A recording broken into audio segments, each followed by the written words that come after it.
여러분 안녕하세요. 2025년 신년 특강이 좀 늦었습니다.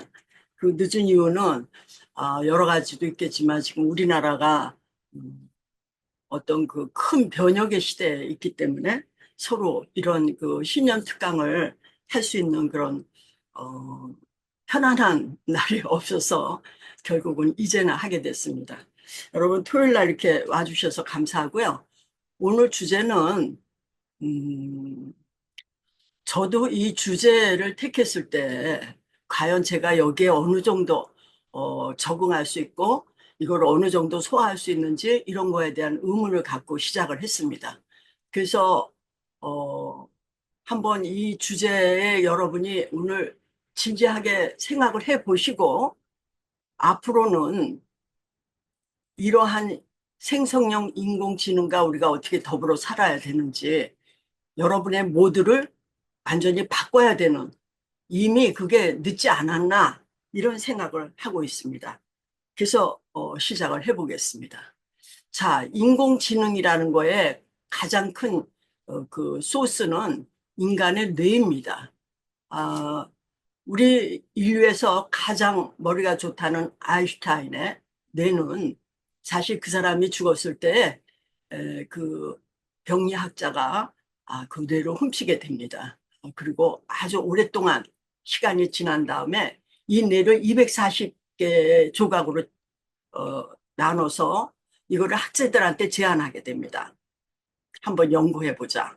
그 연구 결과는 아, 한 세 가지로 요약됩니다. 맨 처음에 아인슈타인 뇌는 보통 사람의 뇌보다 그 무게가 적었습니다. 그래서 천재의 뇌가 왜 적을까 이랬지만 이 사람이 노년의 뇌이기 때문에 이거는 노년의 뇌하고 비교해 봐야 되는 거기 때문에 무게가 적다 이렇게 표현할 수는 없죠. 하여튼 연구 결과는 세 가지가 나왔습니다. 하나는 음, 뉴런을 싸고 있는 그 세포가 일반인보다 많았다는 거. 그리고 추상적인 사고, 그러니까 천재라는 거는 추상적인 사고하고 연결되어 있다는 거죠. 일반인보다 15에서 30% 많았다는 겁니다. 그리고 이제 이렇게 지금 내가 아인슈타인 내 좌우 내가 나와 있는데요. 이 고랑이 일반인보다 더 복잡했다. 이렇게 세 가지를 발견하게 됩니다.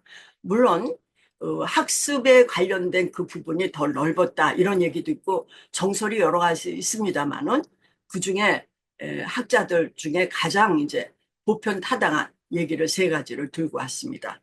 그러니까 지금 우리가 인공지능이라는 거는 인간의 최고의 두뇌를 가진 아인슈타인뇌를 능가하는 그런 시대로 가고 있는 거죠.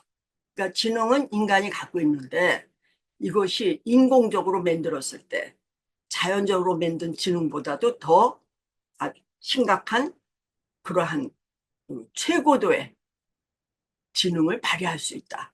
이거를 우리 인간이 지금 도전하고 있는 거예요. 제가 이게 죄송합니다. 자, 그래서 이제 뇌의 시대다 이렇게 얘기하고 있습니다. 한 1.4kg 무게는 그렇고요. 또 1,000억 개의 뉴런이라는 걸 갖고 있습니다. 아, 그리고 우리가 이제 20%에 해당되는 에너지를 신진대사의 거를 사용하고 있죠. 그러니까 뇌 활동을 많이 하게 되면 우리가 뭐 당이 당긴다 이런 거는 신진 대사를 더 이상 소모했기 때문에 그런 말을 하게 되죠. 근데 아직도 우리는 이 뇌를 다 풀지 못했습니다. 그러니까 그 뉴런이라는 아주 중요한 이 단위가 아, 어떻게 작동하는지를 알게 됐는데 수백만 개의 뉴런이 협동적으로 어떻게 작동하는지는 아직 밝혀내지 못하고 있습니다. 그래서 우리의 인간의 뇌는 비밀에 있다 이렇게 얘기를 하는 거죠. 그래서 이제 대부분 우리가 태어나서 갖고 있는 이 뇌의 많은 그 기능 중에 10%밖에 못 쓴다는 게 정설이었습니다. 근데 이제 뇌를 촬영하는 그 영상 기술이 발달해서 그거를 들여다보니까 아주 자그마한 생각도 뇌 전체가 같이 작동하는 것으로 발견됐기 때문에 10%라는 거에 대해서는 한번 다시 생각해 보자, 이런 얘기가 지금 돌고 있습니다. 옆에 그 뉴런의 구조가 나와 있죠. 그래서 세포체, 핵하고 축삭이라는 그 활동이 굉장히 중요합니다. 축삭의 말단, 시냅스의 역할은 지금 뉴런이 갖고 있는 모든 기능의 대부분을 담당하죠. 그래서 이렇게 이 뉴런이 1,000억 개가 있다는 거는 뭐예요? 우리 뇌가 조그맣게 돼 있지만 그 안에 1,000억 개가 돼 있다. 원래 뇌는 이렇게 꺼내내면은 부스러져요. 순두부 같아서. 그래서 이제 이렇게 꺼내낼 때는 응고제를 내서 이제 꺼내서 아까처럼 아인슈타인 뇌처럼 보는 거죠. 음. 그러니까 우리 어렸을 때 태어나서는 한 20%의 뇌를 갖고 있다고 그러고 20년까지 뇌가 성장합니다. 20년 후부터 뇌가 죽기 시작하죠. 죽는다는 거는 세포가 자꾸 떨어져 나간다는 거죠. 그럼 치매는 왜 오는가? 이 죽은 세포에 거기에 뇌를 원래 잘 유동하기 위해서 이렇게 물이 들어가 있습니다. 물에 붕 떠 있는 상태죠. 그러니까 뇌가 없어지는 만큼 물이 차 있는 거죠. 근데 원래 그 물을 잘 뽑아내야 되는데 이거를 뽑지 않고 있으면은 계속 우리가 뭐 치매와 같은 그런 현상을 일으킨다, 이렇게 얘기하고 있습니다. 자, 이 뉴런의 가장 중요한 거는 정보를 옮긴다는 거예요. 우리가 하나의 정보를 갖고 오면 그 정보가 어떻게 처리되는지 그 통합 전체의 과정을 연결해주는 역할을 하는 거죠. 그래서 이거를 축삭, 저희가 학교 배울 때는 축색이라고 그랬습니다. 근데 축삭이 여러 가지 갈래로 갈려져 있어서 이것이 계속 옮기는데, 이게 하나 얘기 들으면 전기 전선과 같다는 거죠. 근데 전선은 어떻게 보면은 가다가 신호가 끝일 수도 있지만 이거는 굉장히 그런 작업을 어, 막는 전련체로서의 모든 걸 다 통하게 한다는 거예요. 그래서 축삭이 한 1m에 달하는 것도 있고 신호가 전달하는 데는 1초에 100m를 간다고 그러죠. 그러니까 우리 몸에 어떤 자극이 들어오면 그거를 인식하고 생각하고 이런 것이 지금 여기서 다 일어나는 겁니다. 그래서 자극이 되면은 전기적 활성이 뜨고 이 활성이 축삭에다 넘어가서 그대로 전달돼서 우리 뇌에 저장이 되는 거죠. 저장 창고에 차곡차곡 되는 거죠. 그래서 우리가 어떤 때는 무슨 말을 할 때 단가 기억이 안 난다, 이거를 혀 속에 맴두는 기억이죠. 그렇지만 언젠가 생각나는 거죠. 그러니까 그런 것들을 이 활동에서 이루어지는. 슬랩스라는 것이 아까 보여드렸어요. 그게 이제 접합을 의미하는데, 아, 이게 이제 스냅스를 통해서 뉴런으로 다른 뉴런과 서로 연결되는 거죠. 그래서 이렇게 인공지능이라는 거는 지금 얘기한 스냅스와 이런 축삭의 활동들을 하는 그런 자연지능과 다른 개념이죠, 인공지능은. 그러니까 자연지능은 우리 지능이고 인공지능은 이 10%밖에 쓰지 못한다는 정설이 있지만은 그거를 다 쓰게 할 수 있도록 하는 인간의 노력의 하나의 부분이다, 이렇게 생각하시면 되겠습니다. 우리나라는 인공지능 발전과 신뢰 기반 조성 등에 관한 기본법이 있습니다. 거기에 의하면은 글, 소리, 그림, 영상 많은 다양한 결과물을 생성하는 인공지능이다, 이렇게 얘기하고 있습니다. 인공지능 시스템이다. 그래서 이제 컴퓨터라고 부른 거죠. 우리도 지금 컴퓨터가 맨 처음에 인풋 들어가면 아웃풋이 되듯이 우리 머리도 그렇게 돼 있습니다. 우리 뇌도. 그래서 이제 이런 뇌는, 인공지능은 컴퓨터 시스템을 구현하는데 그 구현이 생성형 인공지능화 되는 걸로 지금 가고 있는데, 그러면 생성형 인공지능을 그 안에 있는 정보를 뭘로 하느냐? 우리 사용자가 입력, 프롬프트라는 데다가 입력을 하면은 이 컴퓨터가 반응을 하게 되는 거지. 그러니까 그 안에 들어가 있는 거는 어마어마한 용량을 갖고 있기 때문에 이 세상의 모든 자료를 다 갖고 있기 때문에 어, 굉장한 전기력을 소모한다. 이게 이제 생성형 인공지능에 대한 얘기들이죠. 그 이제는 뭐 마케팅, 예술, 교육, 헬스케어 뭐 다양한 분야에 활용되고 있습니다. 근데 저희가 인간이 가장 충격을 받은 건 2016년에 알파고입니다.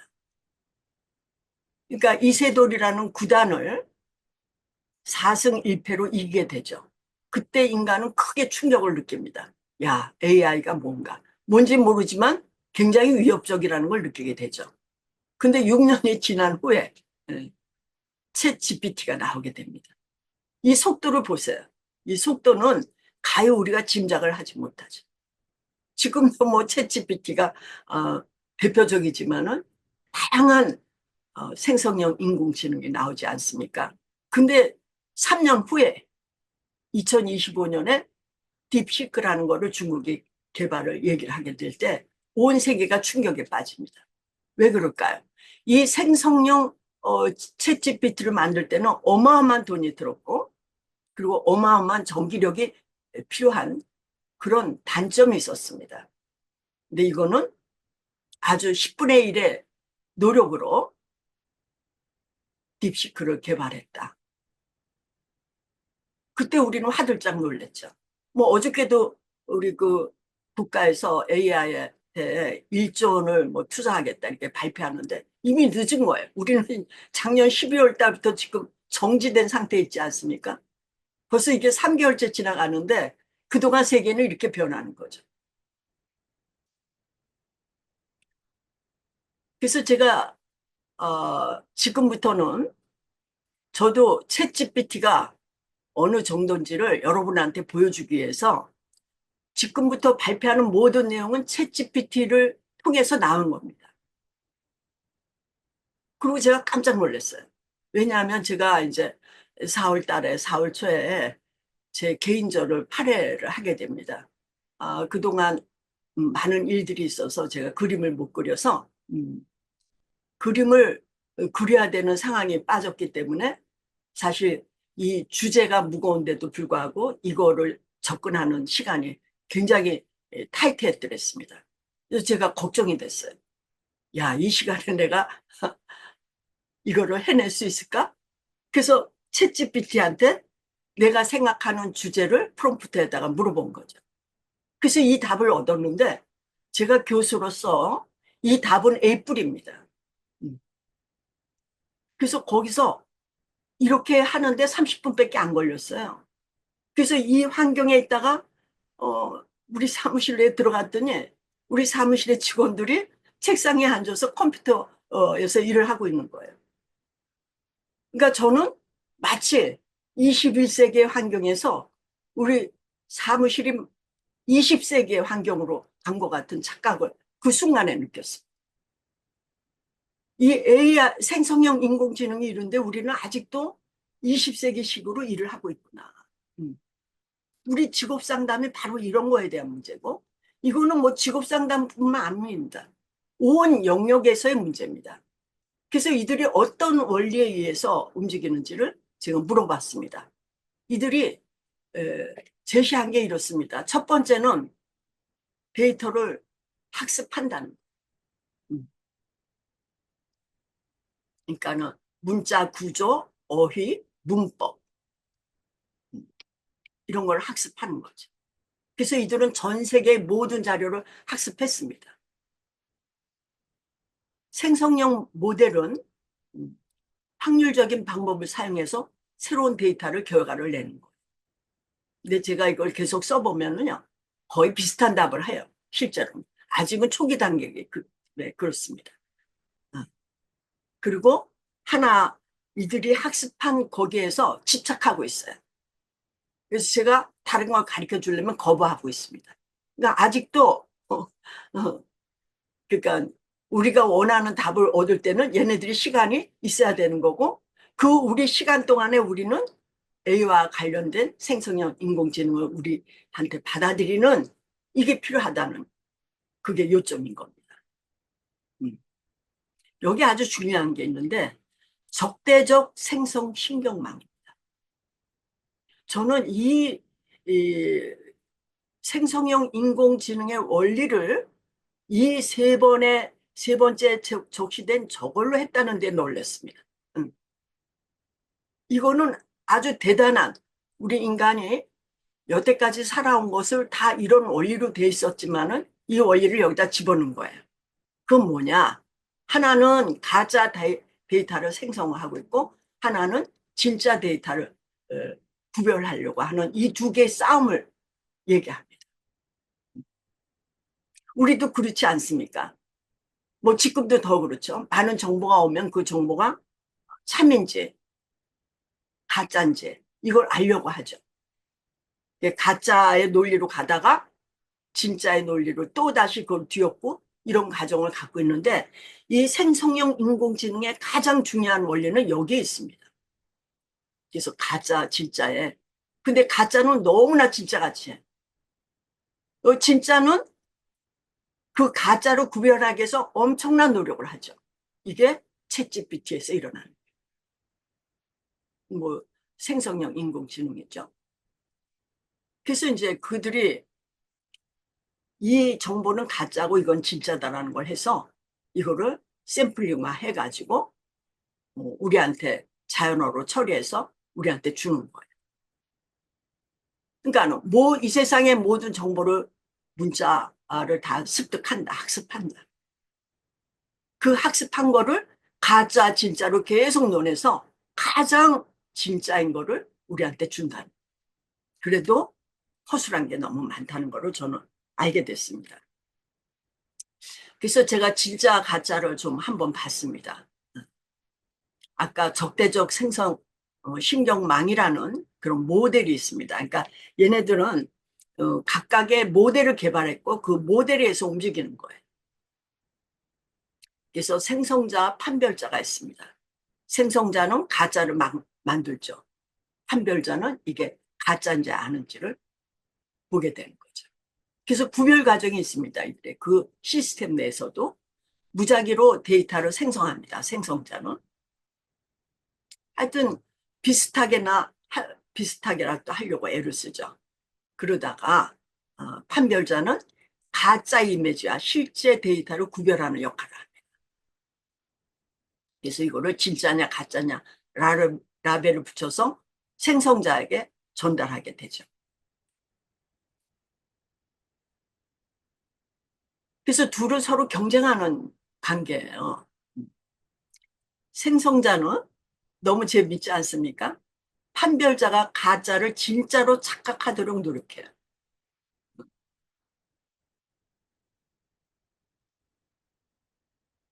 그러니까 판별자는 그 착각하도록 하는 거를 어떻게든지 구별하기 위한, 더 잘 구별하기 위한 학습을 계속하는 거죠. 그래서 점점 진짜를 만들게 되는 거죠. 그래서 맨 처음에는 생성자가 만든 거는 가짜 이미지가 너무 어수룩했답니다. 그렇지만 시간이 갈수록 점점 정교해지는 거예요. 판별자는 더 예리한 그런 걸로 판별을 해서 결국은 자연스러운 데이터를 만든다. 이게 이들의 과정입니다. 뭐 이런 과정에 우리 생활의 일부인지도 모르고 인간의 머릿속에서 항상 일어나는 일일 거고 지금도 이런 거에 대해서 우리가 많이 노출돼 있죠. 그래서 진짜 가짜 구별법이 뭐냐.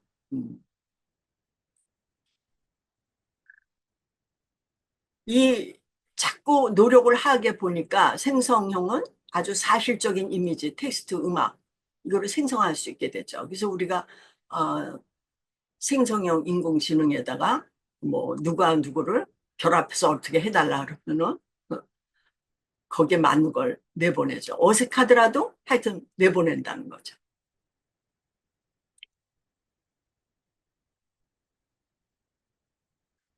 그러니까 우리 처음에는 부자연스러웠지만 시간이 갈수록 자연스러워진다. 그러니까 우리를 속여가는 거죠, 우리를. 어, 그래서 어, 나중에는 정말 이게 진짜냐 가짜를 구별할 수 없을 정도로 돼가지고 생성자 자체도 실제로는 매우 사실적인 데이터를 생성한다.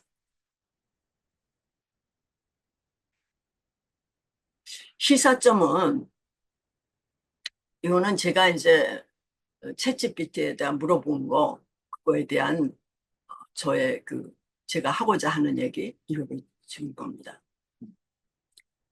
이 두 개의 신경망이 경쟁적으로 합숙하는 거, 어, 학습하는 이것이 합리적을 답을 하는 단계라고 저는 생각합니다. 두 번째는 이들의 데이터 수준은 학사 수준이에요.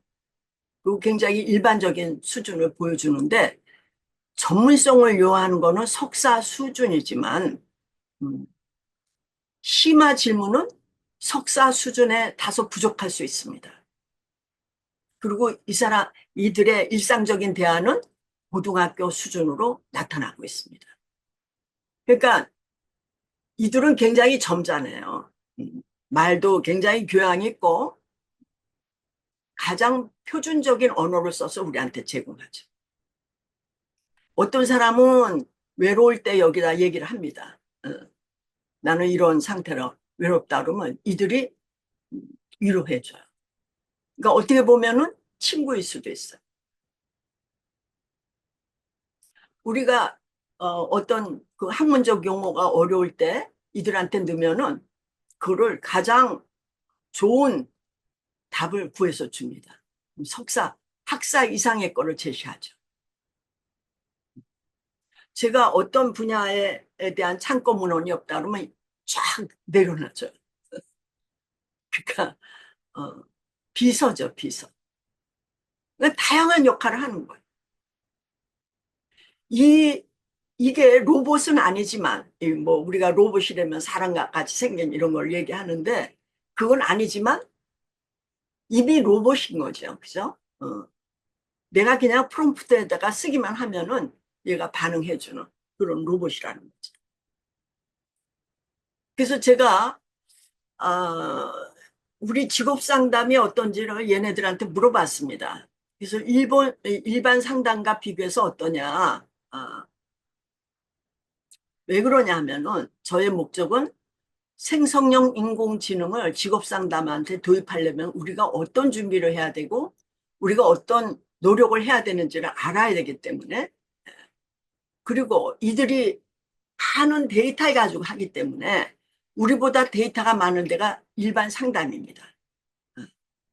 그러니까 우리 데이터는 굉장히 정형적이고 일반 상담은 비전형적인 거예요. 그러니까 제가 불만인 거는 여기다 물어보면은 정형적인 거는 얘기를 해도 비정형적인 거는 얘기를 못 하고 있어요. 그럼 우리가 활용하는데 굉장히 불편하겠죠. 그래서 두 개를 꼭 비교하라고 물어본 겁니다. 그리고 우리 지금 여기에 가족센터 되는 가족센터에 있는 직원들도 와 있는데 이들이 이제 일반 상담하는 사람들이죠. 그래서 그거를 한번 같이 보면은 좋을 거라고 봅니다. 자, 그래서 제가 표로 만들었습니다. 우리는 주로 그냥 개인의 문제를 해결해서 진로 발달을 시키고 직업 전환을 시키고 취업 준비를 시키고 직장 내 문제 해결하는데 국한돼 있습니다. 챗GPT가. 그럼 과연 우리가 그렇게만 하느냐? 그렇지 않습니다. 근데 이들은 왜 그렇게만 대답을 할까요? 음. 나는 그거에 대한 큰 의문점을 갖게 됐습니다. 그래서 데이터의 종류가 경력 정보, 직업 선호도, 기술 수준, 직업 시장의 동향, 심리 검사에 대한 겁니다. 근데 일반 상담을 보세요. 일반 상담은 굉장히 개인적인 심리적 문제, 감정적 관계, 스트레스, 뭐 가정 문제까지를 전체를 얘기하는 거죠. 한 개인에 대한 감정과 그들의 관계성에 대한 거를 망라하고 있습니다. 그래서 그들의 데이터 종류는 심리적 상태, 상담 이력, 감정 상태, 사회적 환경, 심리 검사에 대한 데이터 수집은 우리는 설문조사나 테스트나 데이터나 면접 인터뷰 하는데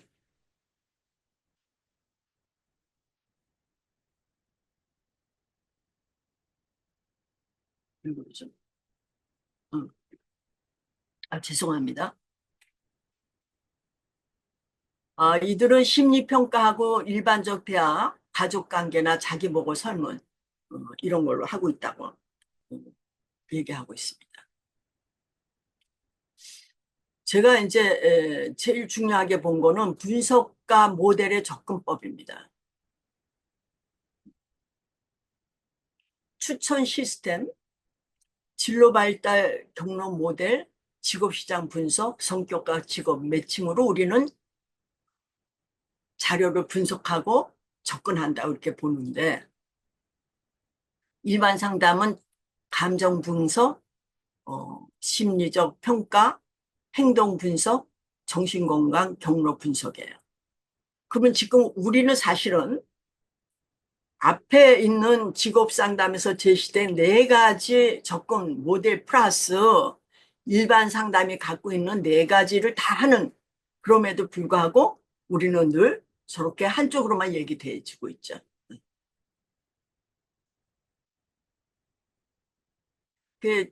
사용되는 기술은 뭐 자영어 처리나 데이터 마이닝, 기계 학습 뭐 이렇게 제시하고 있습니다. 그래서 지금 제일 우리를 편협적으로 챗GPT가 보고 있구나 이런 결론을 내리게 됩니다.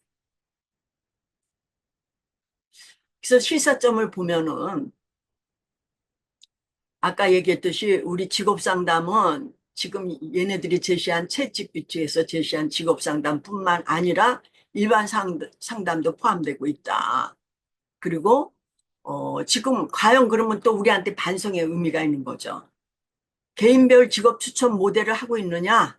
진로 발달 경로 모델을 구축하고 있느냐? 예측 모델링을 하고 있느냐? 어. 근데 거기에서는 우리가 씩씩하게 대답할 수가 없죠. 그러면 우리가 챗GPT가 이거를 구현할 수 있도록 개발하는데 우리가 도와줘야 되면은 우리는 그 모델을 갖는 거예요. 음. 그래서 오늘 이 얘기를 하고 싶었던 겁니다.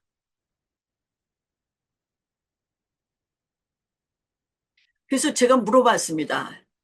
니네가 갖고 있는 직업상담 데이터와 일반 상담 데이터를 비교해달라. 그랬더니 너무 흥미로운 질문을 했다고 나한테 얘기하더군요. 우리는 중간 수준이라고 그랬어요. 근데 일반 상담은 엄청난 방대한 양의 데이터를 다루고 있다. 이렇게 얘기했습니다. 그러면 생성형 인공 시대에서는 생성형 인공지능 시대에서 우리는 일반 상담보다 못한 상태로 출발하게 되는 거예요.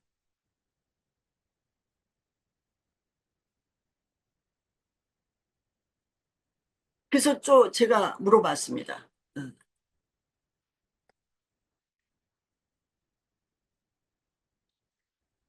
우리는 주로 어떤 걸 갖고 있느냐? 니네는 정량화된 데이터가 제일 많다. 이렇게 대답을 했고, 일반 상담은 비정형적, 감성적인 요소, 이런 게 많다고 얘기했습니다.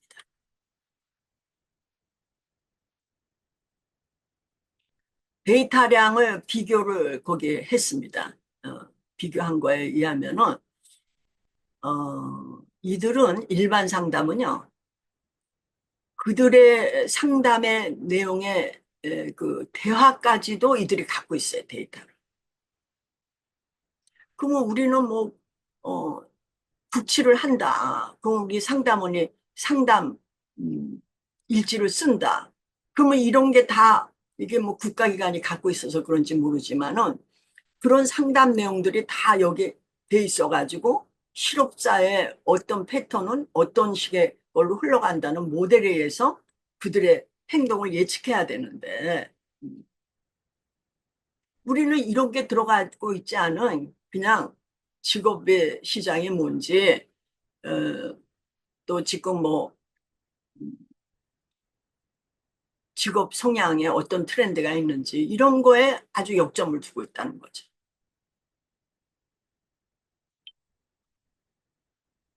그래도 우리는 여기에 충실하지 못하다는 게 이제 제가 생각한 겁니다. 시사점을 말씀드리면 직업 상담 데이터는 보통 수준이고 맞춤형 정보 제공이 적은 양에 의해서 제공되는 거예요. 그러니까 이들이 우리한테 대답을 내주는 거는 적은 양의 자료에 의존해서 주기 때문에 음, 만약에 가짜가 많다면은 가짜가 진짜 같이 둔갑을 해서 우리한테 주겠죠. 근데 가짜 진짜의 양이 많으면 이들이 서로 경쟁적으로 학습을 해서 우리한테 진짜에 가까운 답을 주겠죠. 그러니까 우리가 거기서 디lem마를 느끼는 거. 이렇게 얘기되면은 챗GPT 생성형 인공지능과 우리가 같이 예, 이들에 의존해서 업무를 수행하려고 하면은 일반 상담보다 발전 가능성은 낮다고 보는 거죠. 그리고 직업 상담이 항상 인공형 아니 생성형 인공지능에서 얘기한 그 영역 이에는 없는 것처럼 영원히 그렇게 될 거라는 거죠. 그러니까 우리는 어떻게 해야 됩니까? 미래지향적인 직업 상담을 위해서 비정형화된 데이터를 이 생성형 인공지능이 할 수 있도록 노력해야 된다. 그게 결론입니다.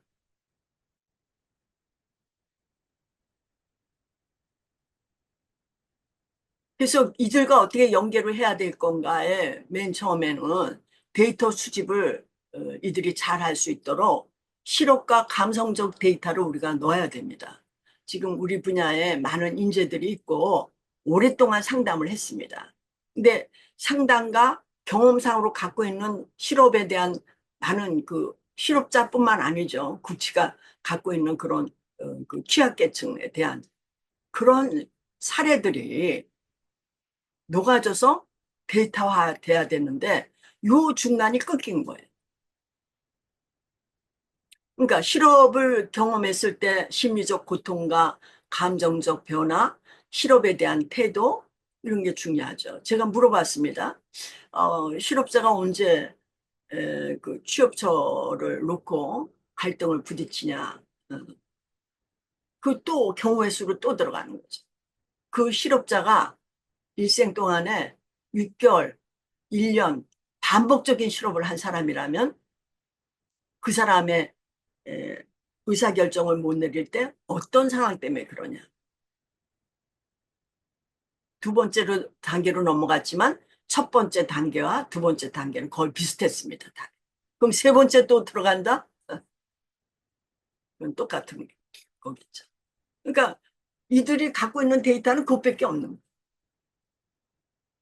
그래서 우리는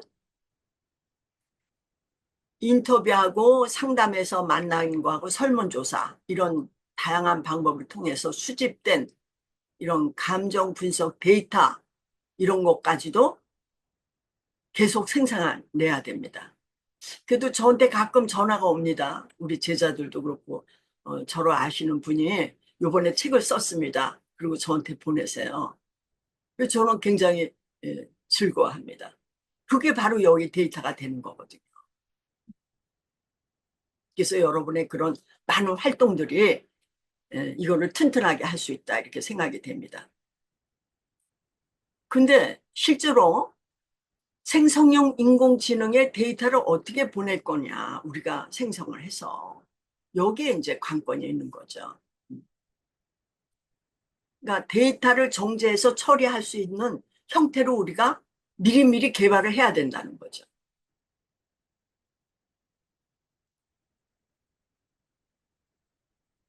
그래서 감정 분석과 주제 분석과 키워드 추출 이런 것들이 필요하다 이런 얘기를 넣었습니다. 그러면은 이 인간의 기저한 데이터를 구축하는데 영향을 미치는 거는 어떤 거냐? 모델 학습과 훈련입니다. 그러니까 비전형적 데이터 처리를 어떻게 해야 되느냐? 음.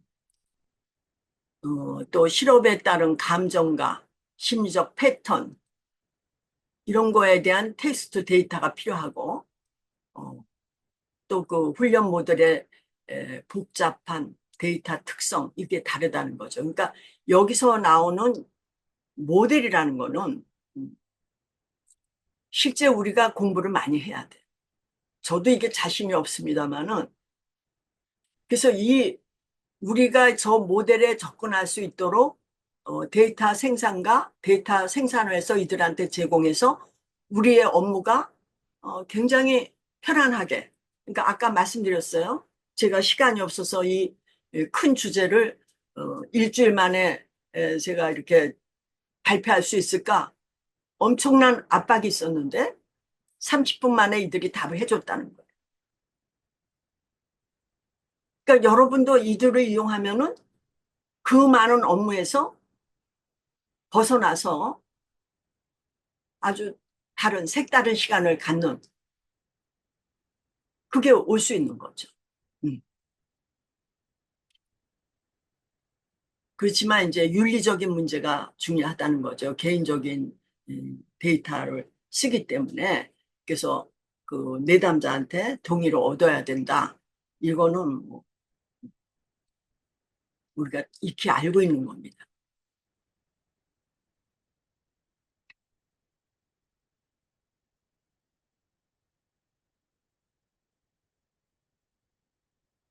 제가 또 물어봤습니다. 만약에 우리가 지금 일반 상담처럼 감정적인 비정형적인 데이터가 이제 생성이 돼서 네가 그걸 갖게 된다면은 니네 내부에 있는 모델에 의해서 이거를 전부 바꿔가지고 통합하는 거죠. 정형과 비정형을 통합을 시켜서 우리한테 내줄 수 있는 시기가 언제냐 물어봤어요.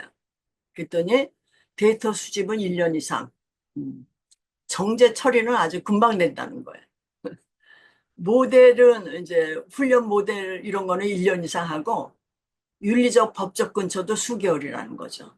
그러니까 우리는 아직 데이터를 어떻게 줄지도 모르지만 만약에 주었다고 하더라도 이들이 우리한테 적극적으로 데이터를 그러니까 생성형 인공지능 형태에서 우리한테 주는 가장 좋은 컨텐츠는 거기서도 1년 이상 걸린다는 거예요.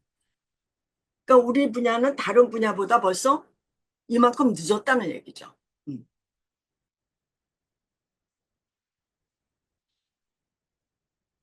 우리가 이제 다른 분야하고 어, 동등하게 쓰려면은 비정형 데이터가 중요하다. 그리고 1년 이상을 예측하고 있는데 다른 분야보다 우리가 많이 뒤처질 수 있다. 지금 현재 상태로 이렇게 예견되고 있습니다.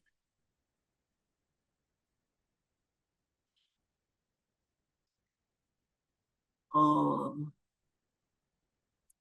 직업 상담을 지식화를 해야 되는데 왜 그러냐면은 제가 이론에 대해서 물어봤어요.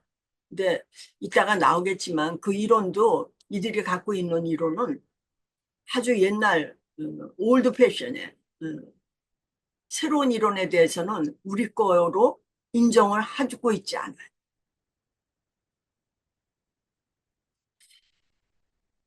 그래서 이제 지식의 구축과 우리 이론과 이런 거에 대한 한번 반전을 좀 깨야 되지 않겠는가 이런 생각에서 이걸 봤습니다.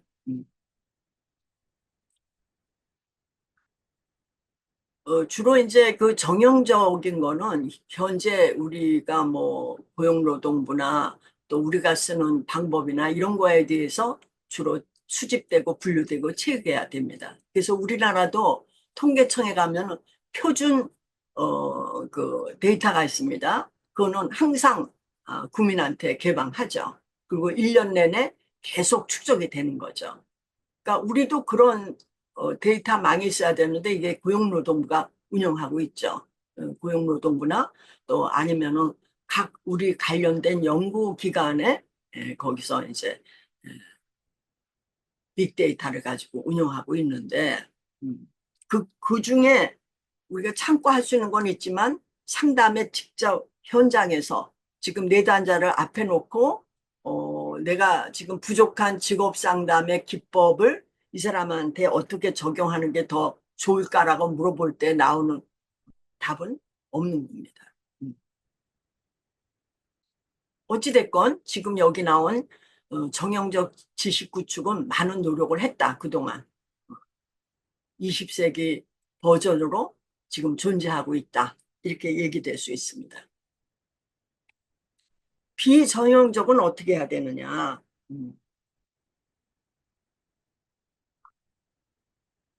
그러니까 여러분의 일상에서 하는 모든 그 일들을 어떻게 기록하느냐 이런 거에 달려 있습니다.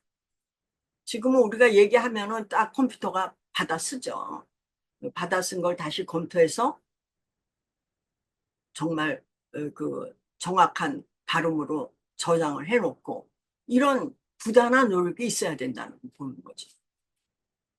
그러면 오늘 온 우울한 직업 때문에 우울증에 걸려서 지금 자살을 기도하기 직전에 있는 그런 사람이 왔을 때 우리가 그들이 자기를 어떻게 표현하는지 자기의 감정을 지금 현재 상태에서 어떤 표현으로 자기를 대시하는지 그들의 말이 어떤 의미가 있는지 이런 거에 대한 거를 여러분이 뭐 얘기하면서 그거를 상담하면서 느끼셨던 그게 지식화할 수 있어야 된다는 거죠.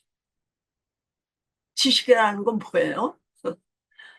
우리가 말로 막 떠드는 거는 누구나 할 수 있어요. 네, 그거를 정제된 말로 누구든지 보편타당하게 알 수 있는 그런 형태로 만들어서 그거의 전체 통합적인 어떤 메시지가 있는지를 분석하고 그 분석된 메시지에 의해서 새로운 거를 추가하고 이게 지식화예요.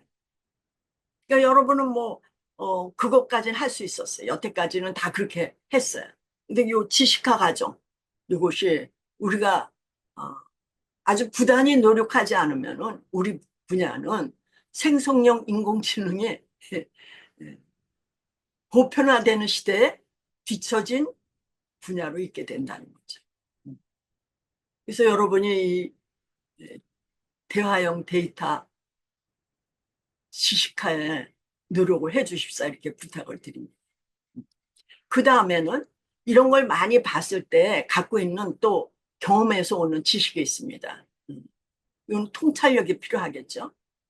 제가 이제 슈퍼비전하러 우리 직업 상담원들한테 가보면은 자기가 슈퍼바이저라는 거예요.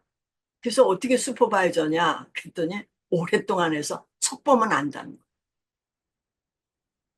그거는 슈퍼바이저가 아니에요. 오랫동안 경험을 했지만은 그 안에 지식의 구조가 발달돼 있어야 돼. 나는 내가 안 지식에 의한 그런 상담 기법으로 올바른 상담 기법으로 했느냐. 그 했을 때 그 내담자가 어떻게 움직여 주느냐. 이런 것들을 보는 게 사실 중요한 거죠. 그래서 난 우리 상담원들이 오래 일하면 자기가 슈퍼비전 할 수 있다라고 생각하는 그 자체가 이런데 부닥치는 거예요. 자기가 갖고 있는 지식이 과연 누구나 공유할 수 있는 일반적인 거냐? 그렇지 않고 개인이 갖고 있는 하나의 그런 생각들일 수도 있는 거죠. 그래서 여러분은 우리가 데이터 수집을 비전형적 데이터 수집을 위한 마음의 준비 지금부터 그렇게 해야지만 이 시대를 넘어갈 수 있다. 그래서 이걸 가지고 자꾸 데이터가 모이면은요, 맞춤형이 되는 거죠. 제가 거기다가 집어넣죠. 이 사람은 실업을 몇 개월 했고, 또 경력은 어느 정도 있고, 성은 어떻고, 또 무슨 그 사람에 대한 기본 정보를 넣고, 지금 이들이 나한테 와서 지금 하는 주제는 주로 이런 말을 쓰고 있다. 근데 이들이 취업하기 전까지의 많은 상담을 해줘야 되는데 어떤 단계를 해줘야 되느냐? 어떤 기법으로 해줘야 되느냐? 지금 이 상태에서 어, 치유 발성까지 가는 기간이 네가 예측하기에는 얼마 정도 되느냐? 뭐 이런 걸 좀 금방 알 수 있도록 하는. 그럼 우리가 얼마나 편하겠어요. 그 다음에 이제 직업 스트레스나 뭐 자기 효능감, 뭐 정체성 이런 거에 대한 정보. 근데 또 사회적 문화적 배경도 피치 못하죠. 코로나, 뭐 계엄, 뭐 이런 것들이 시대를 그 사회적 충격이 대단히 올 때에 그 직업 시장의 변동이 막 일어나는 거죠. 이미 생성형 인공지능 때문에 지각은 다 변동이 됐더랬어요. 이거는 화상 폭발보다도 더 대단한 변혁인데 우리는 아까도 얘기했잖아요. 제가 21세기에 있다가 우리 사무실에 가니까 20세기에 간 것 같은 그 순간에 찰나에 착각을 했다. 그렇게 된 거죠.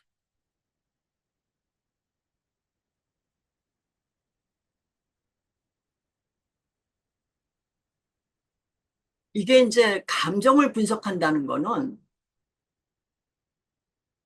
굉장히 주관적입니다. 그러니까 주관적이기 때문에 객관화를 하는데 많은 노력과 단계가 있어야 되겠죠. 또 그 사람의 경험에 따라서 그 사람이 갖고 있는 지식에 따라서 내담자는 사실 어떤 신호를 보냈는데 상담자는 그 신호가 다른 걸로 인식하는 게 너무 많습니다. 그래서 이런 것도 우리가 훈련을 해야 되지 않겠는가 이런 생각을 하고 있습니다.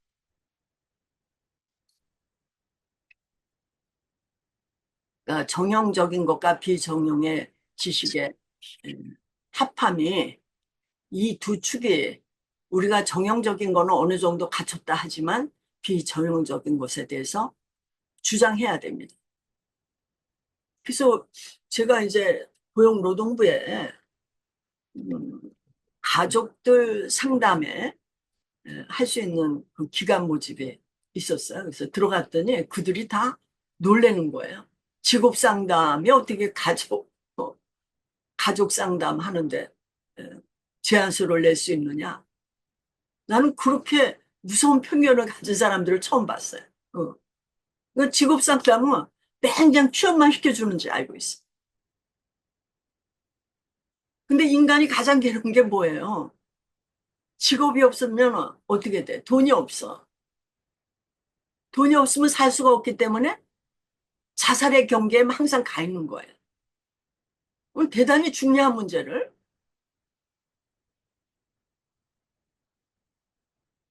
우리가 하는 역할이 대단히 중요하다고 생각을 안 하고 있고 그들은 우리는 편협적으로 대하고 있는데 이 비정형적 지식을 우리가 많이 갖고 있다면은 그들의 편견은 달라질 겁니다.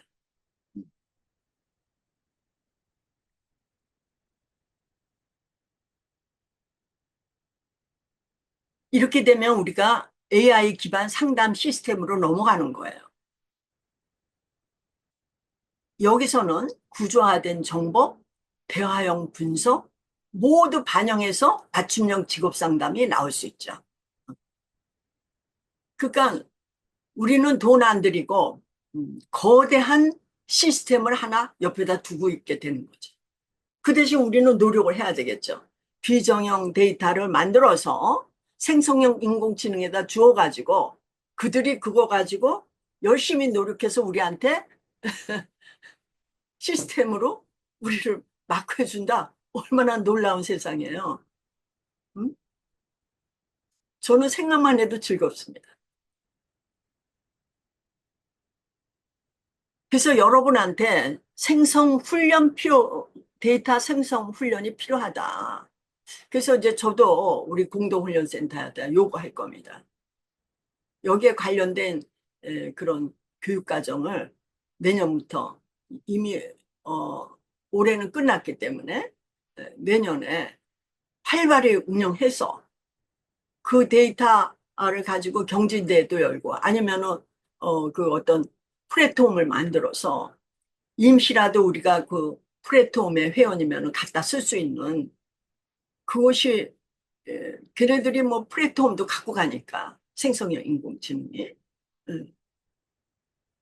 그럼 우리만의 플랫폼이 필요하다. 그래서 우리도 사업할 수 있는 거예요. 음. 우리 맨날 뭐 기업에 가가지고 국치 따면은 있고 국치 떨어지면 나가야 되고 이런 진짜 무슨 어, 상상하기 어려운 귀중한 우리 인재들을 항상 그렇게 다뤄주는 이 틀에서 벗어나려면은 이런 게 필요하다는 거죠. 이 사례 개념화가 중요하다. 일반 상담하는 사람들은 사례 개념화를 굉장히 열심히 하고 있습니다. 그래서 사례 개념화에 우리도 충실히 해야 된다. 그런 생각을 하게 됩니다. 그러니까 여러분이 지금 하고 있는 그런 일에서 대화에 대한 거, 세션이나 녹음에 대한 거, 전사하는 거. 그럼 뭐 전사는 뭐 컴퓨터 켜놓으면 그대로 해주니까. 피드백 하는 거. 이것도 참 우리가 안 하고 있어요. 상담 후 내담자가 제공하는 피드백, 그 효과성, 감성적 변화, 이게 또 중요하거든요. 근데 이거에 대한 거는 무슨 감동적인 말 위에는 없는 거예요. 음, 또 설문조사, 인터뷰, 그리고 사회적인 지금 불안감, 직업에 대한 불안, 공동적으로 갖고 있는 불안, 스트레스, 이런 것들도 우리가 분석 데이터가 되는 거죠. 그러니까 자꾸 기록해야 돼요. 그리고 기록한 걸 분석해서 그 통찰의 눈으로 보고 그 결과를 도출해서 내가 갖고 있는 내담자, 내가 갖고 있는 내담자의 이 사례가 다른 사람들이 생각하는 사례하고 비교했을 때 어떤 점이 있는가. 이런 게 굉장히 활발히 일어나야 돼.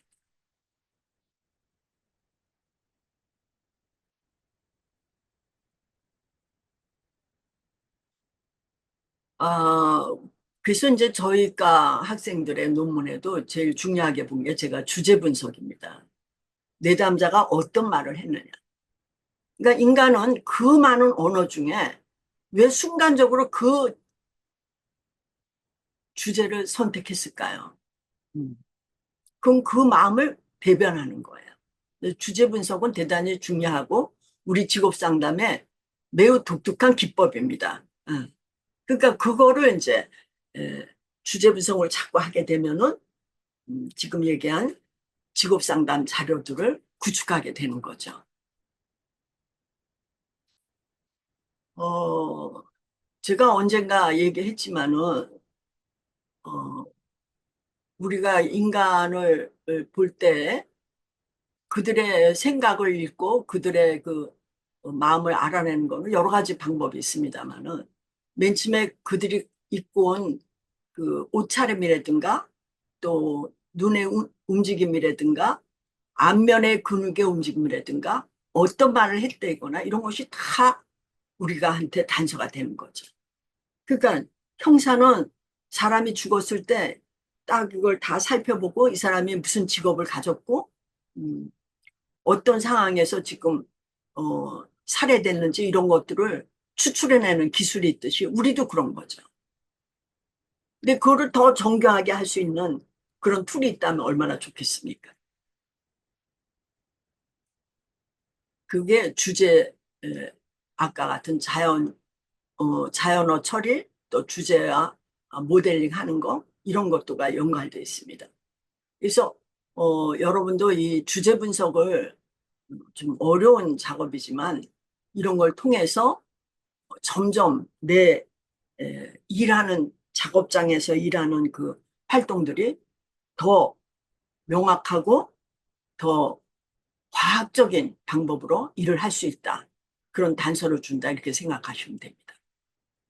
아까도 얘기했지만 윤리적인 거는 우리는 뭐 이미 많은 기업에서 이것도 알고 있고 또 경험도 갖고 있습니다. 그래서 그건 그냥 그대로 가겠습니다.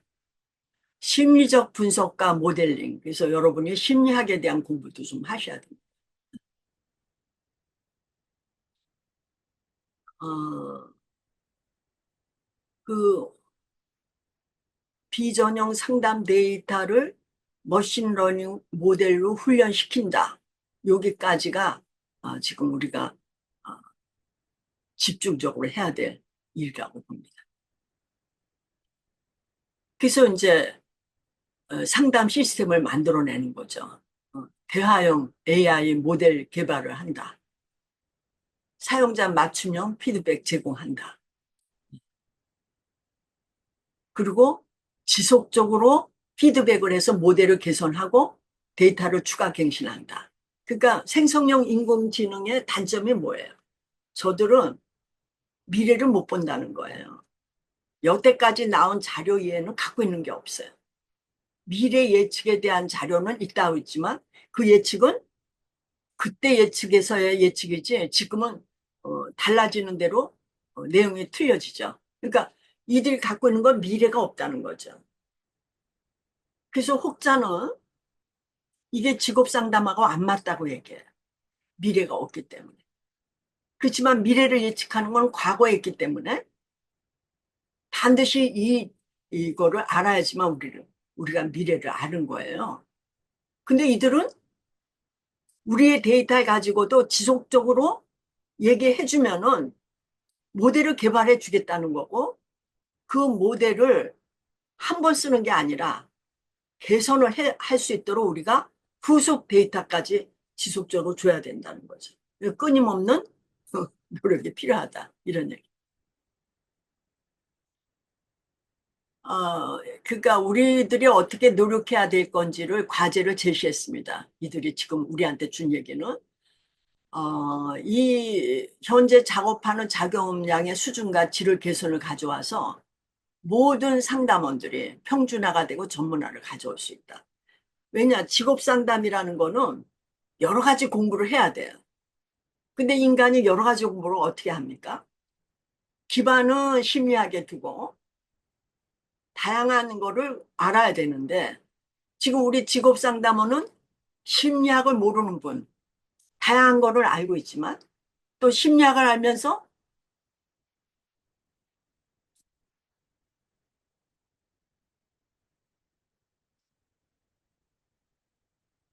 이 화면에 뭐가 나와가지고 제가 얘기하다 말았는데 음, 그러니까는 그런 사람들 모두에게 동일한 답을 주겠다는 거죠. 동일한 질을 제시하겠다.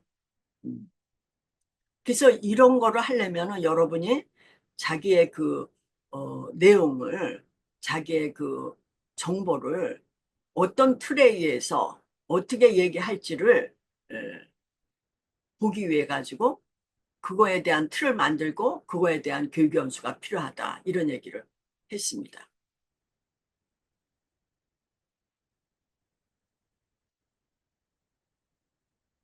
지금 이제 우리 분야에서도 온라인으로 직업 상담 서비스 하는 분들이 있습니다. 그리고 그들의 가격은 다 매겨져 있지 않죠. 그렇지만 자기 스스로 매겨 있는 걸로 지금 하고 있는데, 아, 이런 것들이 이제 더 보편타당해진다는 거죠. 그러니까는 여러분이 AI를 많이 활용하게 되면은 온라인 직업 상담 서비스도 다른 사람보다 더 가격을 높일 수 있는 그런 여지가 있다. 이렇게 얘기될 수 있습니다. 그리고는 이제 우리가 24시간 뭐 이렇게 얘기하는데 비대면 직업상담 플랫폼 음, 이런 것도 만들 수 있죠. 사실 우리 분야에서 AI와 근접한 분들이 직업상담을 알아서 이런 부분을 담당하는 게 좋습니다. 그러니까 우리 직업상담 기업체 내에는 3분의 1은 AI와 관련된 사람들이 포진해 있어야 돼요. 근데 우리는 직업상담원만 있지 않습니까? 제가 어, 우리 협회에다도 그런 거를 주문을 합니다. AI 관련된 지식이 있는 사람이 들어와야 된다. 근데 아직 그렇지를 못하고 있어요. 그거는 뭐 우리 분야의 모든 기업도 다 그럴 겁니다. 근데 실제로는 3분의 1은 AI가 전문가가 있어야 돼요. 그래서 우리 직업 상담의 그 노하우로 AI와 어떻게 해야 되는지, 아까 같은 그런 툴로 어떻게 갖고 와야 되는지, 그래서 모델을 만들고 기업마다의 직업 상담 플랫폼을 개발할 수 있고 이렇습니다. 저는 사실 이거 맨 처음에 할 때는 우리가 스스로 생성형 인공지능 하나를 만들자 이런 마음으로 시작했어요. 뭐 싸게 한다니까 우리 분야만 특별히 하는 그런 걸 만들자. 그러려면 우리 이 분야에 활동하는 기업들이 호응해 줘야 돼요. 근데 그들은 그런 거에 대한 전혀 관심이 없어. 그들은 노동부에서 어떻게 하면은 프로젝트를 잘 딸 건가 여기에 관심이 있어. 실제 미래를 대비하지 못하는 거죠. 그러다 보니까 여러분도 그런 상황에 빠지는 거죠. 그래서 여러분 스스로도 이제 앞으로 공부할 거는 AI 관련된 여러분이 뭐 내일 배운 카드 그런 거 있지 않습니까? 그런 거 가지고 어, 열심히는 안 하더라도 입문도 해보고 아이디어도 가져보고 이러셨으면 좋겠어요. 그 다음에 우리한테 와 있는 거는 이제 직업 전환과 진로 관리입니다. 지금 직업 전환이 의외로 시장이 넓지만은 아주 싼 가격으로 보편화되지 않고 있습니다. 근데 이거는 어쩔 수 없이 보편화될 그런 상황에 있기 때문에 우리 스스로도 준비를 하셔야 되고, 물론 저번에 많이 이제 준비를 했고, 우리도, 어, 직업 상담사 1급이 이렇게 전직 지원도 할 수 있다 이렇게 했지만은, 그런 시스템 가지고 질을 높일 수는 없는 거거든요. 그래서 이 부분도 우리가 자세히 잘 들여다봐야 되고, 그 다음에 이제 브랜딩 하는 겁니다. 개인의 브랜딩화 경력에. 그러려면은, 음, 저는 이제 여러분이, 뭐, 성인들에 대한 상담을 주로 하는데, 음, 개인의 진로 브랜딩을 위해서는 청소년부터 해야 됩니다. 청소년의 진로 상담하는 사람들 보면은, 정말 그들은 우리가 갖고 있는 지식의 10분의 1도 안 되는 걸 가지고 진로를 논하고 있어요. 그렇기 때문에 이 터가 엄청 크다. 그래서 우리가 여기로 전진해야 된다. 어, 제가 늘 이렇게 얘기하고 있고, 저도 그런 시도를 하고 있습니다. 그리고 또 성인을 위해서는 지금 이 사람이 진급을 하려면은, 음, 예를 들면은 계장으로 있을 때 부장으로 가려면은 리더십이 더 필요하죠.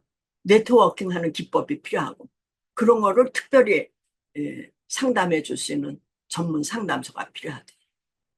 제가 그 전에 그 특강에도 얘기했지만 미국은 기업이 직업 상담한테 돈을 줍니다. 우리 여기 있는 근로자가 몇 번을 가건 어쩌건 1인당 1년에 얼마로 네가 직업 상담을 해다고. 그래서 그들한테 아까 같이 이런 네가 진급하려면 지금 어떤 행동을 조심해야 되고 리더십을 길러야 되고 이런 거를 해주는 기업이 굉장히 지금 성장하고 있습니다. 우리도 대기업이 그렇게 가야 돼요. 우리 직업 상담하려면은 자기네가 어, 스스로 상담을 만들어서 지네가 한다고 그러는데 누가 자기 문제를 그 기업에 있는 동료의 에, 그 사람들한테 가서 자기 얘기를 털어놓겠습니까? 그러니까 우리가 그렇게 실력을 빨리 차야지만 대기업의 근로자들을 뭐 한 기업이라도 받는다. 그래서 그 기업의 문화와 거기서 그 충돌하는 그런 것들을 다 상담해 줄 수 있는 그런 역량이 있다면 그것도 큰 사업이 되는 거죠. 그래서 지금 라보는 우리한테 큰 영역으로 다가오고 있다. 이렇게 말씀드릴 수 있습니다. 그 다음에 건강 상담과 직업 상담의 통합입니다. 아까 말씀드렸듯이 우리가 개인 상담에 대한 거를 마치 안 하는 것 같지만 우리는 사실 하고 있습니다. 그거를 좀 더 체계화해서 우리가 정신 건강도 우리가 담당을 하고 있다. 이렇게 하고 실제 직업을 구하게 하는데 큰 힘은 심리적 회복입니다. 그가 갖고 있는 심리적 회복을 시킴으로써 더 씩씩하게 스스로 취업할 수 있죠. 그래서 정신 건강에 대한 것도 관심을 가져주시기 바랍니다. 그리고 사회적 경제적 배경은 지금 구치에서 많이 하고 있습니다. 그렇지만 구치는 내가 보면은 보편타당하게 하는 거라 정말 개인별로 어, 제대로 하고 있는지 늘 의문을 갖고 있습니다. 그 다음에 직업교육과 기술개발 상담인데요. 이건 자꾸 기술이 새롭게 됨으로써 우리도 마찬가지지. 지금 제가 저희들한테 여러분한테 생성형 인공지능을 받아들여야 된다. 그거에 대한 공부를 해야 된다. 그러기 위해서는 데이터를 우리 스스로 만들어서 줘야 된다. 그 주물에서 저들이 우리를 도와줘야 된다. 이런 얘기를 하는 거와 똑같이 그런 상담을 해줘야 된다. 그리고 취업 후 지속적으로 진로 관리가 될 수 있도록 통합적인 제가 뭐 진로 주치 이런 말을 했는데 요새는 주치 말을 또 사방에서 쓰더군요. 그래서 이제 그거 말고 더 좋은 명칭을 하나 만들어야 되겠어요. 그래서 진로 관리 그 사람의 평생을 관리를 해준다. 아까 사업 얘기했지만 사업의 큰 거는 기업체별 근로자에 대한 직업 상담을 해주는 그런 프로젝트하고 두 번째는 생애 주기별로 진로를 관리해 주는 거. 이 사업이 큰 걸로 나와 있습니다. 자, 이제는 우리 직업 상담이 그냥 오프라인으로 하는 상담이 아니라 AI를 도입한 상담, 또 빅데이터를 분석해야 되죠. 우리가 빅데이터 분석하려면은요, 이것도 통계에 대해서 많이 알아야 됩니다. 그래서 아까 얘기한 AI와 관련된 그런 인력이라는 것 중에는 그 안에 빅데이터도 들어가 있다. 융합형이라는 거는요, 이제 심리학을 씩씩하게 여러분이 공부해야 된다는 거죠.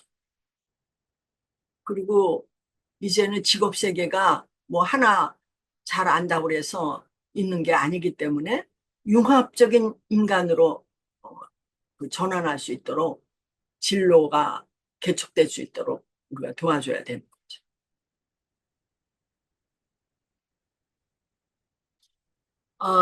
이제 정신건강과의 통합, 심리학적인 도입, 생애 발달적 진로관리 영역 이런 거를 이제 여러분한테 그것이 큰 세계가 있다고 알려드리고요. 그리고 청소년에 대한 그 생애 관점의 직업 상담을 해줘야 된다. 또 데이터 분석을 통한 직업 상담의 영역에 전문성이 있어야 된다. 이게 이제 우리가 움직여야 될 그런 큰 그릇입니다.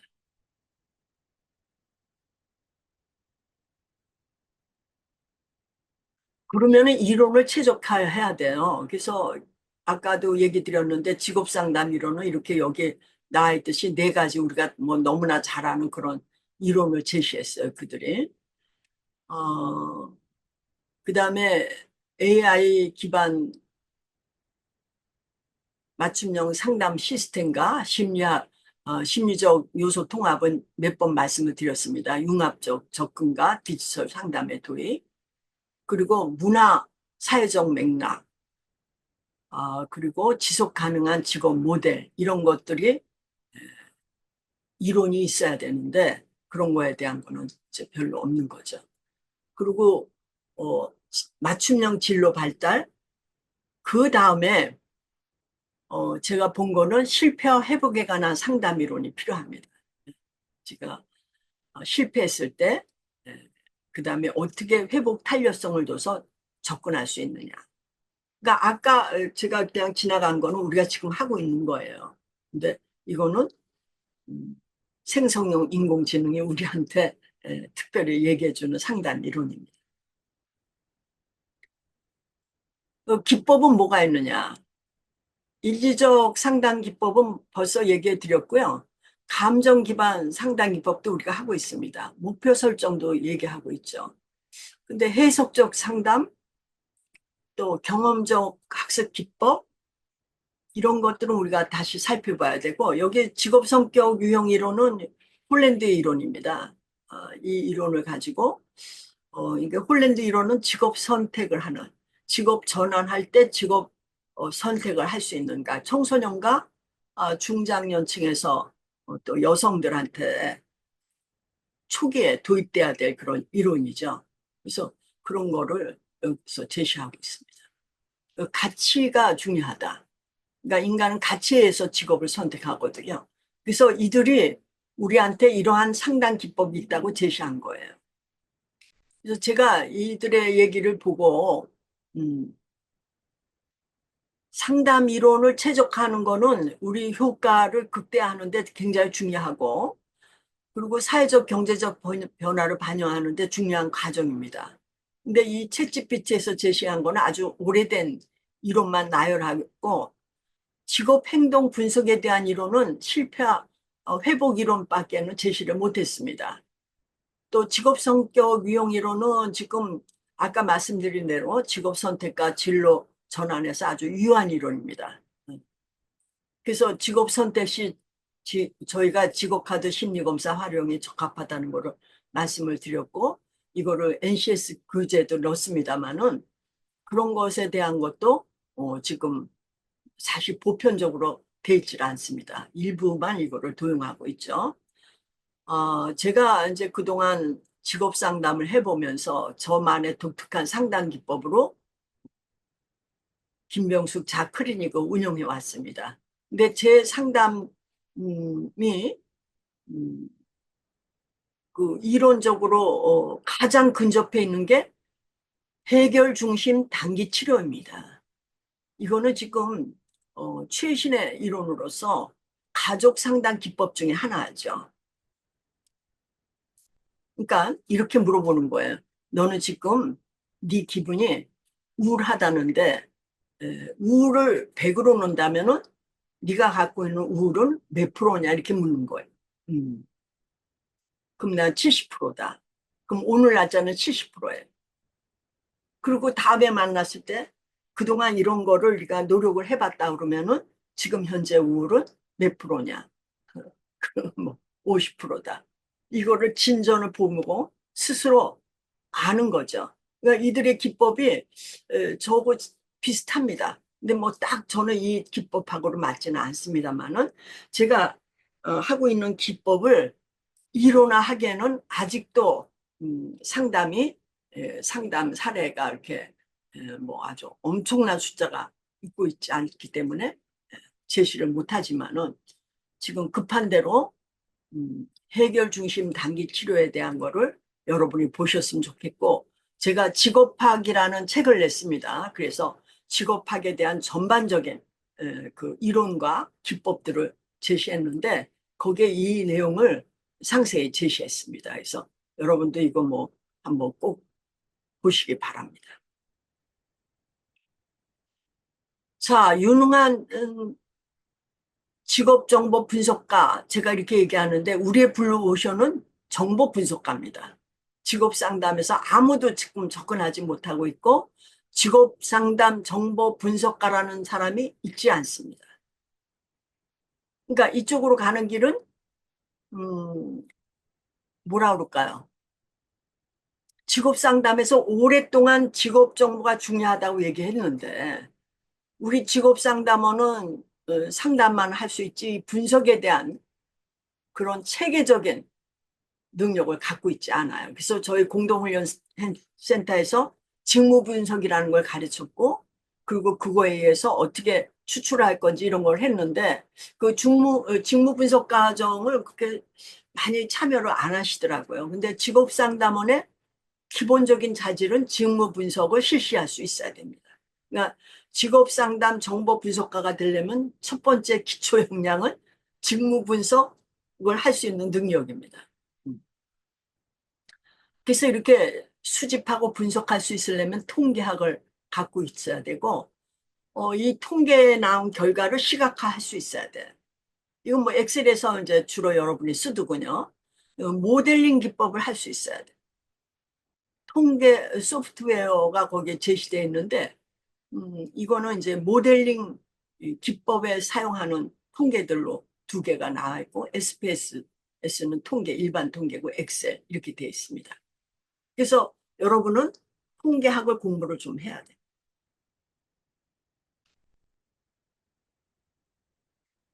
그러면 이 정보가 얼마나 정확하냐 이런 거를 평가하기 위해서는 그게 어디서 나왔느냐. 그 정보를 제시한 곳이 객관적이냐. 그러니까 우리가 학회지가 있다 합시다. 학회지도 뭐 어떤 거는 엄격한 그런 심사에서 학회지를 실는가 하면 어떤 거는 그냥 대충 한다. 그럴 때 우리가 정평이 나 있죠. 어디 거를 쓴다는 거는 엉터리 데이터다. 그래서 우리가 제일 많이 쓰는 게 통계청 거 갖다 쓰는데 통계청 거는 거의 1년 이렇습니다. 그 통계 생산하는 게. 그래서 약간 오래된 통계가 있기 때문에 새로운 통계를 어디서 볼 수 있느냐. 뭐 한국은행 같은 데서 이제 우리가 보기도 하죠. 한국은행이 그 각 지역별로 인공지능의 노출 지수를 발표하게 되죠. 그러면 그만큼 그 직업은 위험하다는 거죠. 그런가 그런 거를 계속해서 모은다. 이런 것들이 여러분이 정보를 어디 거를 갖다 쓰느냐. 이게 중요하죠. 지금 뭐 우리나라도 지금 어떤 정보를 가지고 그 정보에 노출돼서 완전히 그 정보에 에, 매몰된 그런 사람들을 많이 보지 않습니까? 그렇게 무서운 거예요, 인간의. 한 정보에 매몰되면 마치 그 세계가 있는 양 그렇게 생각한다는 거죠.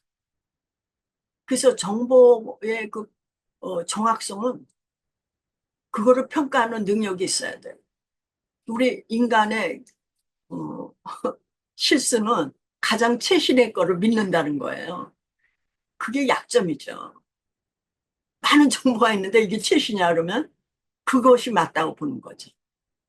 그러니까 그런 거를 배제한 걸, 그걸 우리가 행동 함정이라고 그러는데, 그래서 여러분의 행동 함정도 한번 공부를 해 주셨습니다.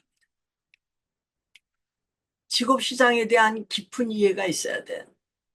음, 그래서 어, 세계에서 나오는 많은 정보 이런 것도 여러분이 좀 보시고 어, 또 플랫폼이 있습니다. 그 플랫폼도 가입해서 들어가 보시고 그렇게 해 주셨으면 좋겠어요. 그래서 늘 항상 직업에 대해서는 나만한 사람이 없다. 그렇게 많은 정보를 갖고 계시면 좋겠고요. 그 다음에 비판적 사고를 갖고 있어야 돼. 데이터가 얘기하는 그 시사점을 잘 알아야 됩니다. 그 시사점이 나의 통찰력을 눌리고 내가 현명해지는 기본적인 태도거든요. 그러니까 항상 데이터를 보고 전체를 통합해서 통찰력을 길러서 그 데이터가 시사하는 점을 발견해내는 뭐든지 이런 과정을 거치면은 능력이 늘어나게 됩니다. 그래서 나중에는 누가 이런 데이터를 얘기했을 때 비판적인 사고로 그거를 논할 수 있는 능력까지 가질 수 있죠. 어. 우리 요새는 가짜냐 진짜냐 가지고 많이 논하는 사람들의 모습을 보지 않습니까? 여러분이 그들의 말하는 걸 잘 들어보세요. 그들이 얼마나 지식을 가지고 얼마만한 논리를 가지고 얘기를 하는지 나는 그 정도로 있는지 저걸 저렇게 설명하는구나. 그러니까는 여러분이 하나의 정보에 너무 깊숙이 매달리지 마시고 반대 얘기도 들어보고 옳은 얘기도 들어보고 가짜도 보고 그래서 가운데를 택할 수 있어야 돼. 그것이 분석가의 기본적인 그런 능력입니다. 그 다음에 커뮤니케이션. 우리가요, 아무리 자료가 잘 있다 하더라도 그거를 설명할 수 있는 그런 능력이 있어야 돼요. 그러니까 뭐라 그럴까요? 전달 가능하기 위해서 도표를 쓴다거나 아니면은 이야기를 한다거나 아니면 영상을 틀어준다거나 그런 여러 가지 방법이 있는데 어떤 게 효과적이냐 이런 거를 커뮤니케이션 능력을 길러야 되고 경청과 공감 우리 상담은 경청해야 되죠. 그리고 그들의 마음을 공감하고 그거는 여러분은 이거는 기본적으로 다 돼 있다고 봅니다. 그러니까 블루오션 우리의 블루오션은 정보 분석가가 되기 위해서는 여러분의 이 중에 한 절반은 갖고 있어요. 근데 보다 심층적으로 해서 블루오션으로 도전해 주시기를 부탁드립니다. 노력을 하려면 어떻게 하느냐? 계속 배우려는 자세, 배우려는 자세를 갖고 있어야 돼요. 러닝머신, 아니, 머신 러닝 같은 거, 이런 걸 공부를 해보셨으면 좋겠어요. 그리고 데이터 수집과 분석 능력을 계속 항상 해야 돼. 그래서 통계청도 항상 들어가 보시고, 온라인 직업 플랫폼에서 제공되는 데이터도 좀 보시기 바랍니다. 이건 뭐 세계적인 것도 많이 있죠. 지금 데이터 시각화 보고서 있는데 여기에 보면은 데이터 분석 도구 그것도 한번 공부를 해보시면은 뭐 취미가 있으면은 수집한 데이터를 시각화하는 거는 조금 많이 하고 있어요. 근데 빅데이터를 분석하는 도구라든가 또 그 분석한 내용을 어떻게 프리젠테이션 할 수 있을지 이런 거에 대한 거는 조금 능력이 부족하죠. 산업 연구와 직업 동향 이런 거는 뭐 여러분이 하실 수 있다고 보고 전문가 협업 여러분은 지금 이렇게 어, 특강을 듣고 계시는데 이런 거를 많이 참여해야 됩니다. 제가 1년에 우리 직업 상담원들한테 어떤 메시지를 줘야 될까 고민하고 이걸 하는 거죠. 1년에 한 번. 여러분이 생각하지 못한 부분을 여러분한테 알려주고 우리의 방향을 제시해주고 이런 데 참여를 많이 하셔야 돼. 그것뿐만 아니라 음, 뭐 이런 학회도 갈 수 있고 여러 모임에 서로 모임을 가질 수 있고 그렇습니다. 보고서 작성, 집필하는 것 좀 부탁을 드려요. 제가 이제 그 하나의 예로서 39 그녀 이력서를 쓰다. 40대 인생 경영이라는 책을 내놨습니다. 그거는 왜 그러냐면 우리 직업 상담원들이 그 책을 벤치마킹해서 내가 주로 하는 대상에 대한 그런 책을 하나씩 내기를 원했기 때문에 그걸 내놓은 겁니다. 그러니까 여러분은 어떤 내가 특별히 대학생 중에도 의사결정을 잘 하지 못하고 항상 어, 우유부단한 그 사람에 대한 것만 많이 했다. 그러면 그들의 거를 계속 기록하는 거예요. 그래서 그걸 가지고 하나의 책을 낼 수 있죠. 요새는 아주 세밀한 주제까지도 책이 돼서 나오더군요. 그러니까 우리 직업 상담 분야는 그런 많은 사례들에 대한 각각의 대상에 대한 책들이 나온다면은 그게 이제 아까 어, 생성형 인공지능에 데이터를 갖다 주는 거나 마찬가지예요. 그래서 기록을 하셔야 됩니다. 데이터 분석 자격증은 데이터 과학이라든가 통계학, 빅데이터 분석 이런 것들에 대해서 좀 한번 보시고요. 뭐 이거는 저기 온라인에서도 할 수 있고 그러니까 꼭 어디 안 가도 되니까 그런 식으로 수강을 하실 수 있죠. 그리고 직업 박람회나 세미나 이런 데 참석해 보시면은 최신 트렌드를 알 수 있습니다. 그래서 세미나 뭐 지금 이것도 그런 거지만 박람회 가서 다른 분야는 어떻게 하고 있는지 에, 한번 보시면은 새로운 걸 느끼실 수 있습니다. 제가 이제 이 세계 최대 비즈니스 고용 중심 소셜 미디어 플랫폼 음, 링크드인이라는 게 있어요. 거기 들어가 보시면은 세계적인 거죠. 이게 그 플랫폼입니다. 또 이력서 기업 리뷰하는 것도 인디드라는 게 있고 또 직장 상사 평가 사이트도 있죠. 뭐 여러분 다 들어가 보셨을 거예요. 우리나라는 뭐 자코리아 이런 사람인들 그렇게 있죠. 이 플랫폼을 가셔서 그들이 내놓는 그런 자료에 대한 거를 한번 여러분이 보시고 여러분 나름대로의 생각을 정리할 필요가 있습니다. 그리고 우리는 어, 어떤 데이터베이스 구축에 대한 이게 이제 기초적인 건데 이런 부분에 대한 노력을 해야 된다. 시사점은 21세기에 가장 필요한 역량입니다. 이게 직업정보가가 불모지의 역량이고 또 통계 소프트웨어 빅데이터 분석 도구 이거는 교육을 좀 받으셔야 되고 직업정보 플랫폼은 매일 방문을 해보시고 지속적인 관심과 콘텐츠의 일상화가 필요하다. 음.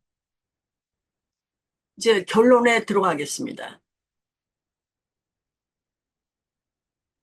제가 사실은 1시간 반만 하고 끝내려고 그랬는데 조금 여러분한테 잔소리 하느냐고 좀 길었습니다. 죄송하지만 이제 이걸로 결론을 내겠습니다. 어, 우리는 빅데이터를 기반한 직업 상담을 해야 돼요. 그동안 많은 직업 상담을 20년 동안 해왔는데 그 데이터가 어디가 있냐 이거예요. 그 데이터는 노동부가 뭐 우수 사례해서 나온 거 그거가 다예요. 데이터가. 그러니까 그동안 우리가 게을르지 않았느냐. 물론 노동부가 뭐 자기네가 알고리즘을 고도화해서 지금 뭘 하나 개발했다 그러는데 그것도 뭐 제가 보니까 그냥 그래요. 지금 우리처럼 이렇게 맞춤형으로 다가오는 거는 생성형 인공지능을 우리한테 맞추도록 해주는 게 제일 빠른 길인 것 같아. 내가 관리한테 얘기해봤자 통하지도 않고, 그래서 저도 아주 지쳐 있는 상태입니다. 우리가 그 행정 같은 거를 매달리는 인재가 아니고 우리는 실업자의 마음을 어루만져서 그들이 털고 일어나가지고 취업할 수 있도록 돕는. 그래서 고용보험에 그 세는 거를 막는 그런 아주 천병의 1등 공신은 우리예요. 그래서 여러분도 이제 빅데이터를 기반한 직업 상담을 해서 우리가 풍요로운 시간 관리가 될 수 있지 않느냐. 온라인 플랫폼을 제가 능력이 있다면은 이거를 했으면 좋은데 제가 그만한 자금력이 없어가지고 항상 저 얘기를 하면서도 여태까지 못하고 있어요. 10년 이상을 저 얘기를 했는데도 여러분 중에 여기에 도전을 해주셨으면 이런 겁니다. 가상 상담도 지금 이제 가능하게 됐죠. 그래서 지역과 시간과 이런 걸 다 없앤다는 거죠. 맞춤형 진로 상담은 아까 진로 주치의처럼 진로 관리 제도가 들어와야 되고 이게 청소년부터 그들이 중년 아니면은 노년에 이르기까지 전반적인 생애 단계를 다 관리해 줄 수 있는 그런 것이 필요하다.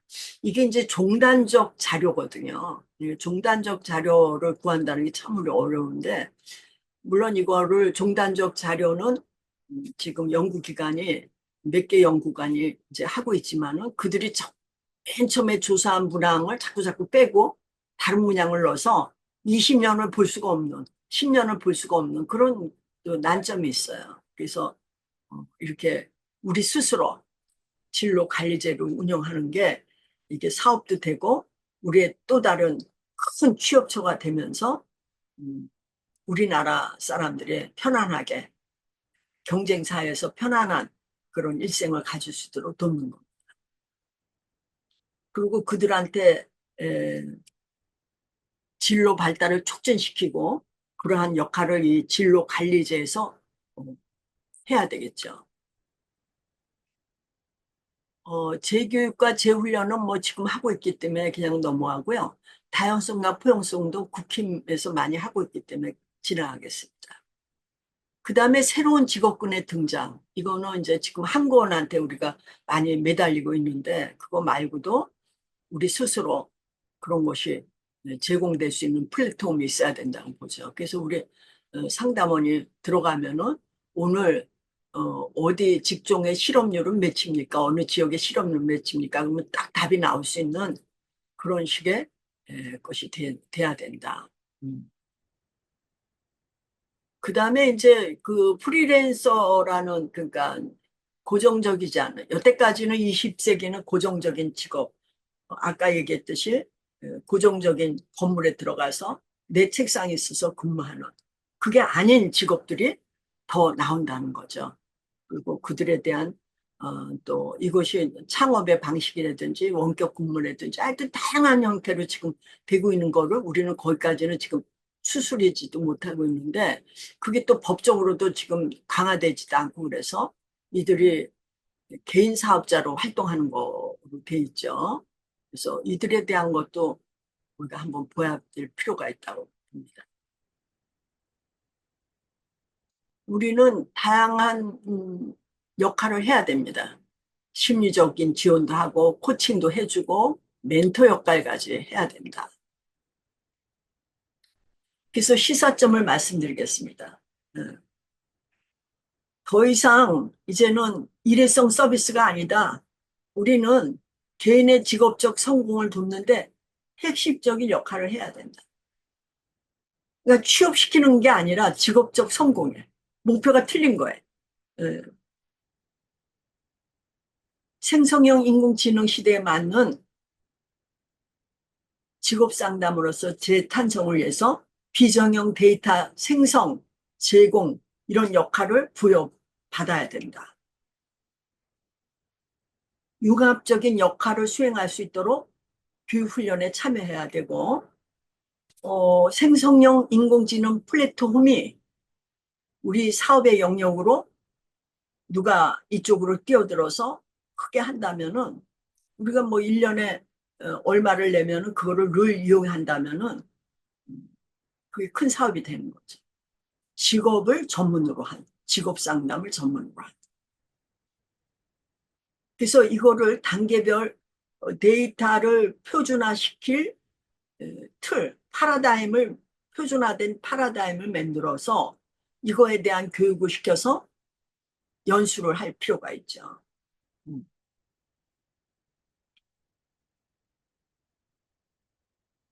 이 재원을 말씀드리면은요. 생성형 인공지능에 살아남으려면은 자기 개발을 꾸준히 해야 되고 어, 데이터 분석 툴을 학습을 해야 돼요. 지금 뭐 데이터 사이언티스트가 가장 뜨는 직업 아닙니까? 응. 그게 무슨 얘기예요? 데이터를 다 해서 시나리오를 6개, 5개 이렇게 만들어서 그 사람이 가장 좋은 시나리오를 선택하게 하는 것. 이게 빅데이터 사이언티스트의 그런 역할이에요. 그러니까는 이 얘기는 다시 거꾸로 얘기하면은 21세기에 가장 경쟁력이 있는 사람은 의사결정을 잘하는 사람이라고 돼 있는 거죠. 의사결정을 잘 하려면 시나리오가 풍부하게 있어야 되고 각 시나리오마다 장단점이 있어서 가장 최적의 의사결정을 한다. 저도 그런 사람이 되고 싶어요, 정말. 제가 늘 이걸 얘기하면서도 저는 늘 어리숙한 결정을 하거든요. 늘 감정에 의해서 결정을 하거든요. 현명하지 못한 거죠. 그래서 여러분도 거기서 벗어나려면은 이런 공부를 능숙하게 좀 해달라. 디지털에 대한 소양을 좀 길러달라. 이런 말씀을 드리겠습니다. 또 AI 보조 도구로 활용할 수 있어야 된다. 뿐만 아니라 한계도 아셔야 돼요. 아까 얘기해 드렸지만 이들은 과거 데이터 가지고 하기 때문에 미래에 대한 거는 별로 없다. 근데 우리는 미래지향적인 직업이에요. 그러니까 이 스스로 벌써 우리가 한계를 갖고 있는 거예요. 그럼 미래지향적은 우리가 가져야 돼. 우리가 가지려면은 데이터 사이언티스트와 같은 능력이 있어야 되는 거죠. 음.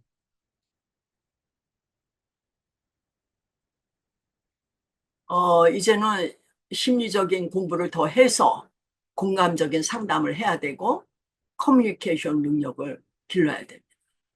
여러분이 뭐 굉장히 친절하시고 상담적인 소양은 다 잘 갖고 계세요. 근데 이제 심리학적인 근거에 의한 상담 이런 거를 좀 여러분한테 부탁을 드립니다. 윤리적인 거는 많이 됐다고 보고요. AI가 갖고 있는 지금 그 알고리즘이 고도화됐다 그러지만 거기서 놓친 게 많이 있거든요. 그러니까 그런 거를 가지고 또 다른 뭐 여러 가지 가치관이라든가 문화 배경, 감정 이런 것들을 같이 복합적으로 봐야 된다. 그러니까 AI가 놓친 거를 우리가 보태주는 그래야지 에, 완성된 직업 상담이다 이렇게 얘기할 수 있습니다. 어, 자기 개발을 계속해야 된다. 멘토링을 할 수 있도록 여러분이 제가 이제 아까도 그 슈퍼비전 얘기를 했습니다마는 우리나라의 슈퍼바이저를 양성하기 위해서 제가 4년 전에 노동부하고 직업상담사 자격증 1급을 개편해서 NCS 교재를 개편을 했습니다. 그랬더니 무지각한 사람이 직업상담사 1급을 교육훈련을 시켜서 양성을 해놨어요. 그들이 우리 직업상담원 2급하고 똑같은 선상에서 취업 구직 활동을 하고 있습니다. 그게 슈퍼비전이 아니에요. 슈퍼바이저의 역할이 아니죠. 음, 그래서 제가 어, 너무나 통탄스러워서 직능원에다가 어, 직업상담 수련 감독자 자격증, 민간 자격증을 등록해서 지금 운영하고 있습니다. 그래서 여러분도 기회가 되시면 음, 수련 감독을 받으시고 그게 초급, 중급, 고급까지 들어야지만 자격증이 나오는 거예요. 그래서 같이 서로 어, 이런 고민도 같이 해주셨으면 합니다. 융합적인 역할을 여러분한테 요구합니다. 아까도 얘기 드렸지만 다차원적인 상담을 좀 부탁드리고요. 그리고 이제 혁신적인 상담을 할 수 있도록 여러분이 개인 맞춤형 상담에 가능할 수 있도록 힘써 주셨으면 합니다. 자, 저희가 이제 각 단계별 표준화된 틀 개발을 하겠습니다. 그리고 이에 맞는 연수 개발을 해서 제공하는 거를 어, 이제 시작을 해보겠습니다. 저도 사실 이 분야를 많이 공부해야 됩니다. 그래서 공부를 해서 내년에는 이 교육과정에 한두 개 나와서 여러분이 처음부터 이렇게 다가갈 수 있도록 준비를 하겠습니다. 공동훈련센터에 설치를 하도록 노력하겠습니다. 그리고 이제 그 수련 감독을 여러분이 꼭 들으셨으면 해요. 물론 이게 뭐 돈도 많이 들고 뭐 그렇지만은 그것뿐만 아니라 여러분이 수련 감독을 들어야지 여러분 스스로 밑에 사람을 감독해 주는 거죠. 어, 그래서 자기가 여태까지 한 거를 수정 보완하는 그런 걸로 좀 해주십사 하고요. 그리고 이제 여러분은 기초적인 역량은 마련되어 있는데 고도로 전문화된 그런 직업 트렌드에 맞는 작업이 필요하다. 이렇게 보겠습니다. 생성형 인공지능 시대에 여러분이 편안하게 일을 할 수 있는 그 시대가 올 때까지 부단히 노력을 해야 된다. 우리가 그 자료를 만들지 않았는데 생성형 인공지능은 1년 걸린다고 그래요. 몇 년 걸릴 수도 있다고 그래요. 그동안 빨리 만들어서 그거를 잘 활용하면은 우리 분야는 급격히 또 다른 모습으로 태어날 거라고 저는 그렇게 생각합니다. 음. 그래서 제가 여기 직업상담사의 집이라는 간판을 달았습니다.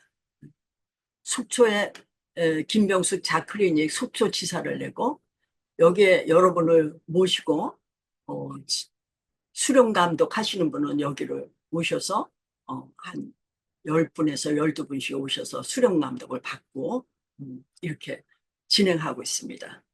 요번에도 3월 7일하고 8일에 수련 감독이 있습니다. 수련 감독은 맨 처음에 수련 감독의 일반적인 거, 그 다음에는 검사에 대한 수련 감독, 그 다음에는 상담에 대한 수련 감독, 그 다음에는 교육에 대한 수련 감독, 이렇게 각각의 수련 감독을 여러분이 해온 사례를 가지고 수련 감독에 진행을 하고 있습니다.